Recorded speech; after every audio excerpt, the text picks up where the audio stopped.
Chapter 34 Skirmish with Ox. Jimmy returned to the control room. He could see on the radar display that the 3 enemy starcraft were much nearer now and getting closer with every passing minute. Anything new to report, XRU? Asked Jimmy. Negative. Said XRU. We'll be within range of them missiles inside the next 10 to 15 minutes. Wouldn't it be better to attack them before they fire at us? Asked Jimmy. Battalions never attack first. We only defend. The laser beam will be used only if Ock gets through our defenses. Jimmy thought he'd better be quiet for a while. That last outburst from XRU was as near to being as angry as a computer can be. He watched the 3 glowing dots on the radar screen for a while and then looked out of the observation port. I can see them now, he shouted, and the 3 starcraft became visible specks of light moving closer through the background of star-studded space. Just then, the communications channel sprang into life, and above it, the video display flickered on. This is Clun, Flight Lieutenant of Kursh from Ock, said a very strange stilted voice. Then the picture of the bald speaker appeared on the video screen. A dark, almost black pair of eyes peered from a cruel-looking face, which was covered with lizard-like scales. A hooked nose twitched over a narrow mouth as he talked. By order of Kursh, I command you to surrender. Continued Clun. If you do not immediately respond, I will attack and destroy you, he threatened. XRU spoke to Jimmy. You, Commander, must give Clun his answer. at once, said Jimmy, and he pressed the button that allowed him to broadcast his reply. Italians do not surrender to Ox. Said Commander Jimmy. I warn you not to attack, or we will respond and destroy you. If a computer can chuckle, then that's what XRU did. If a computer can feel proud, then that's what XRU felt. If a computer can ever admire a boy, then XRU did and had complete faith in him. The display screen went dead. There followed a few seconds of silence. Then Jimmy saw the 3 starcraft take up a formation around XR to attack from different directions. It was the increasingly rapid pips from the radar that alerted Jimmy to the fact they were under fire from Ock missiles. The missiles exploded simultaneously at 3 different points, filling the darkness outside with vivid flashes of light. But Jimmy didn't even feel a tremor. The protective shield around XR had detonated the missiles half a kilometer away from XR's hull. Jimmy was jubilant. They've not broken through, he shouted, but another wave of missiles was already on the way. The same thing happened again. Several times the Ock missiles exploded as they hit XR's force field. The flashes got bigger as the Ocks got closer, but they couldn't break through the force shield.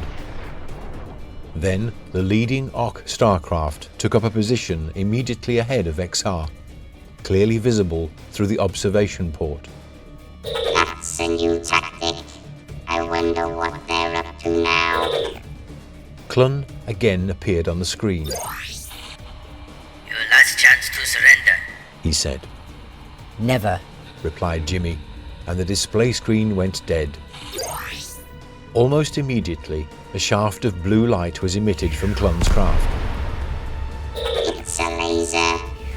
They didn't have laser weapons at the time XR left Italia. Well, the Ox certainly had laser weapons now, and from 3 different directions. They were trying to bore through XR's protective shield. XRU gave his report. Their force shield will be broken through in 2 or 3 minutes, Commander. Then now is the time to reply to their attack. Said Jimmy. How do I fire our laser? Sit at the controls. In front of you, you'll find a sliding cover over a laser sight, a red knob for aiming, and a red firing bar on the right-hand side. Jimmy slid open the cover and adjusted the knob until one of the Ock craft was directly in line with the crosswires in the center of the sights. He pulled down on the firing bar and XR's crimson laser beam shot out toward the Ock ship.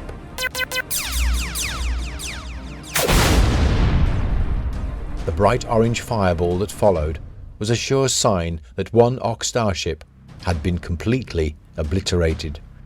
He swung the sights around, searching for his next target. Quickly, he centered on it and fired. Another red flash from the laser, and another Ock craft disappeared in an orange fireball. The warning from XRU came too late. Our force shield has been neutralized. Clun is through our defenses. Clun only had time to fire one more missile before he too was engulfed in the certain death of the orange fireball.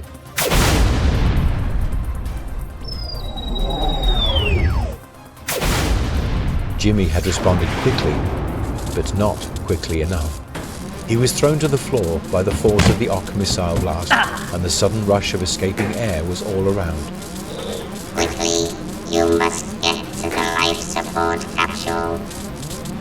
I will seal off the damaged area. That will hold back the fire for a short time. Jimmy got to his feet. But I can't leave you behind, XRU. He cried. He had come to regard XRU more as a friend than a computer. You need me with you. All you have to do is take out my memory core and replace me in the life support craft. I'm in the black box just below the display screen. Pull out the box, then get back into the control seat and throw the blue switch. Jimmy heaved, pushed and shoved, but he couldn't pull XRU's memory core out of the computer. Valuable seconds ticked away, and then there was a loud explosion. Pieces of broken, twisted metal flew past his ear, and he was blown off his feet again, as slivers of glass and steel hit him in his side. He pulled himself up, surprisingly still in one piece. The battle tunic was unmarked. It had protected him from the blast, and there wasn't even a hole in it. Fire now raged in the control room, but still he struggled to free XRU. At last, using a metal spar, he managed to prise XRU out of the starship's computer. The fire was licking at his feet as he ran to the commander's seat. He flicked open the switch covers, and with XRU on his knee, located the blue switch. He threw the switch, and the chair suddenly sank into the floor. Down a dark tube it hurtled, and came to a halt with a jolt in the small life support capsule. The circular hatch above his head clanged tightly shut, and, with breathtaking acceleration, the tiny capsule ejected out of XR into space. XR disintegrated behind him.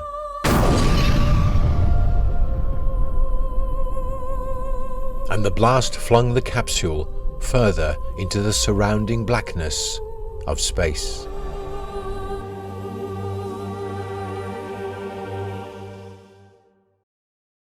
Chapter 40. Battle of Delta Warp. Flying through the blackness of deep space in SX, the fastest, most sophisticated fighter starship in the fleet, Jimmy's mind could hardly recall the exact circumstances of how he came to be approaching the Delta region time warp. Zaru was at the flight controls of SX, and XRU was plugged into the onboard computer. Following, about 2 hours behind, were Zan and Z, each in command of 20 of the best men in their best available fighter starships.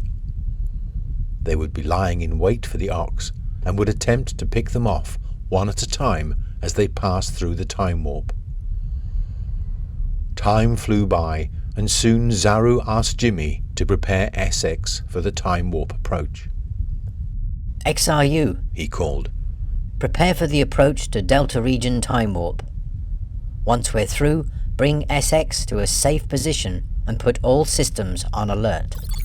XRU took over and carefully adjusted the speed and alignment of SX. Had it not been for a momentary blackness, they'd never have known they had passed through the warp into Delta space. A moment later, XRU announced, Flight suspended and all systems on alert. Zaru turned the radar towards Ock and boosted the gain to increase sensitivity. Now all we have to do is wait. XRU will inform us of the first signs of activity, so you can turn in, Jimmy, and get some rest. I'll prepare a return flight path and then join you. Jimmy's seat reclined into a more comfortable position, but tired though he was, sleep was far away. Zaru soon finished his tasks, as he too lay back in his seat. Too excited for sleep, Jimmy? He asked, looking over at the very much wide-awake Jimmy. Jimmy nodded. Well, said Zaru, let's take our minds off the job for a while. Why not tell me more about your life on Earth? As Jimmy told Zaru more about his life in the underground world of Room Below, his heart ached. The memories of his many friends flooded over him. I think it was around then that he realized he would have to go back to them. Atalia had a whole new world to offer, but it didn't seem to matter. What was more important was that he had friends, a home and love in Room Below, and he had no intentions of deserting them. But first, he would give his every ounce of strength, his life if need be, to help Atalia overcome the evil Kirsch. His words trailed off, and Zaru smiled as Jimmy drifted into a contented sleep. He guessed that Jimmy missed his Earth friends from the way he had talked about them. I think he also knew that Jimmy would, one day, return to them. Zaru settled himself comfortably for what he thought would be a long vigil. He dozed off, but his dreams were rudely interrupted. Alien craft taking off from planet Ock, announced XRU. Zaru responded quickly. His seat shot to an upright position, and he glanced at the radar screen. How many? He asked. 20 so far, but the numbers are increasing. Jimmy was now wide awake too, his eyes glued to the ever-increasing number of blips on the screen. Now there were at least 50 Ock craft heading towards the Delta Warp, and more following. They're moving too soon, said Jimmy, glancing at the flight deck clock. Trust Kirsch to mount an attack in the middle of the night, said Zaru. The force field won't be ready until morning. Will we be able to hold them off until then? Jimmy's question was left unanswered. Well, there's nothing we can do here, said Zaru. Come on, we'll have to warn Z and Zan.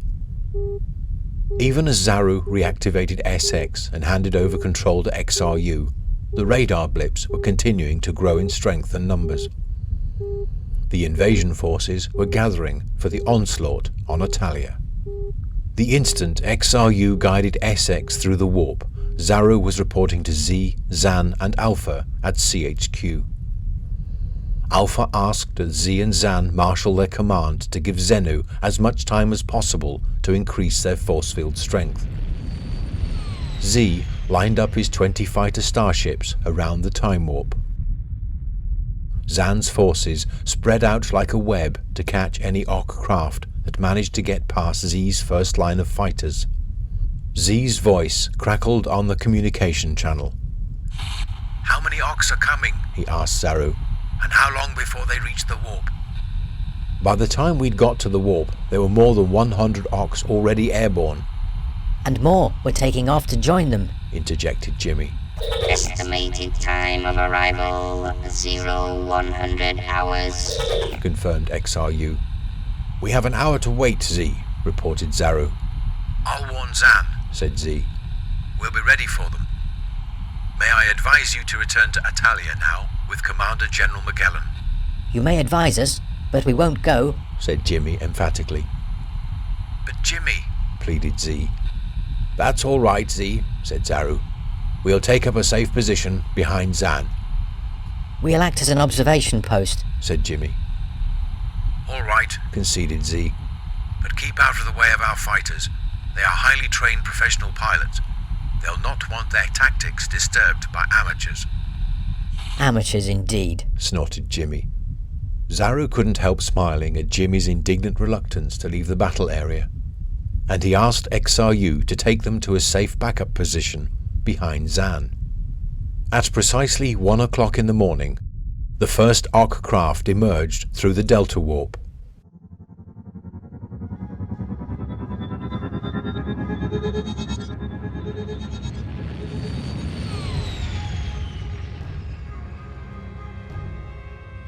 At the same instant, it was obliterated by the crimson laser fire from Z's fighter starship. Within the first 5 minutes of battle, 20 Arks disappeared in the destruction of the orange fireballs as Z's fighters picked them off one by one. It must have taken Kirsch a few minutes to realize his invasion forces were being wiped out on the other side of the warp, and he changed tactics. The Arks started to come through the time warp in quicker and quicker succession. A few Arks managed to escape the first trap, but they were quickly mopped up by Zan. The pace quickened even more, and tactics changed again. Now, nose to tail, the Arks spurted out of the dark mount of the Delta region, green lasers firing as they wheeled. The first ship left, the second ship right, and then up and then down. More and more were escaping the first trap. Zan's forces were now deployed as independent units, each searching for individual targets. The blackness of space was crisscrossed with blue and crimson laser fire, and the fireballs of death were gradually reducing the Italian forces. Twice Zaru engaged Arks who tried to head towards Atalia, and twice he stopped them. Z's voice sounded at all channels. Retreat and reform around Zan as one force.